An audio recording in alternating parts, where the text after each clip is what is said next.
When you were a kid and you went to the grocery store, you'd always want that sugary, tasty cereal that was always advertised during cartoons. Maybe it was Cocoa Puffs, maybe Lucky Charms, whatever it was.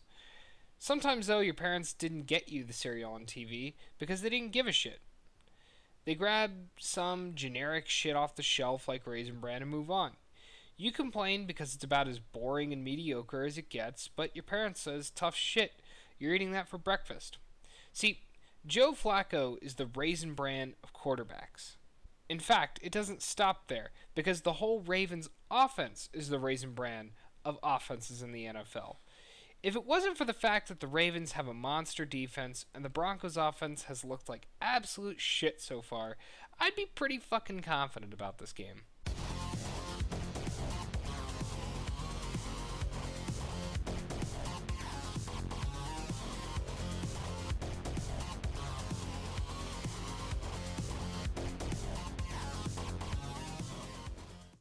Let's begin with the Raisin Bran of offenses that is the Ravens offense. Their receiving corps is led by a washed-up Michael Crabtree. Their quarterback is a guy whose claim to fame is a postseason run that was nearly 6 years ago now. Alex Collins, their running back, is fucked 10 ways to Sunday in this game because the Ravens' offensive line is absolute trash. Their whole offense is just pathetic, and I wouldn't be surprised if Von Miller and Bradley Chubb get to rack up the sacks, and the secondary get to rack up the interceptions on these fucking clowns.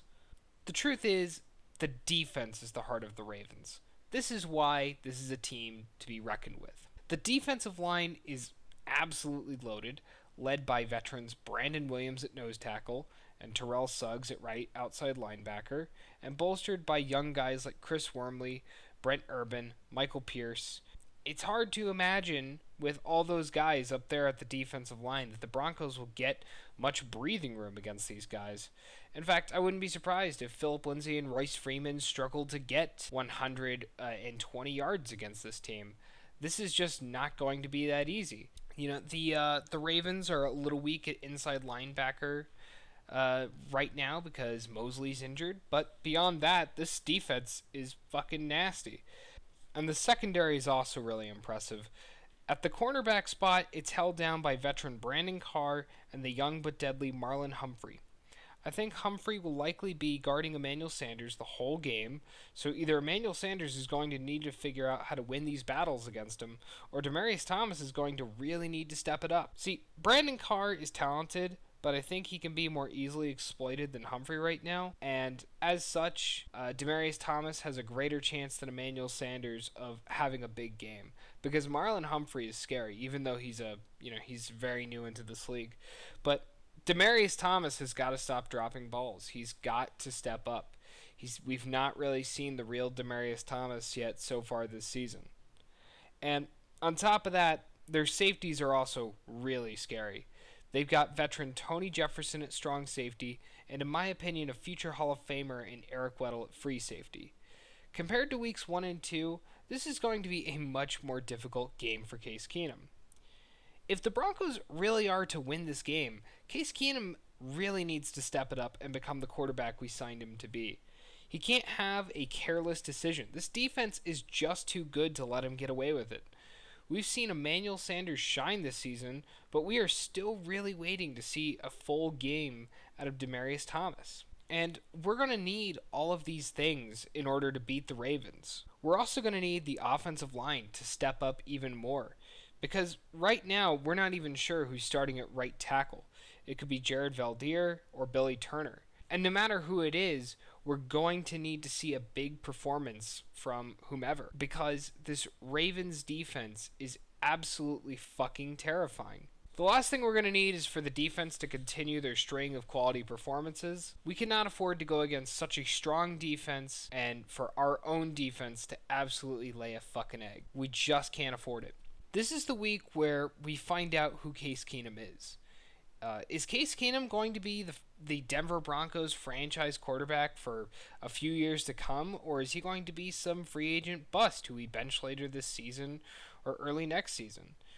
This Ravens defense is no joke, and if Case Keenum wants to be a starter in this league, he needs to show up against the Ravens. If Case Keenum doesn't show up against the Ravens, When is Case Keenum going to show up? Guys, it might very well be possible that this game determines what kind of player he is. It'll determine, was last season a fluke, or was that the start of some new era in his abilities? And I feel like this is going to be the game where we find that out.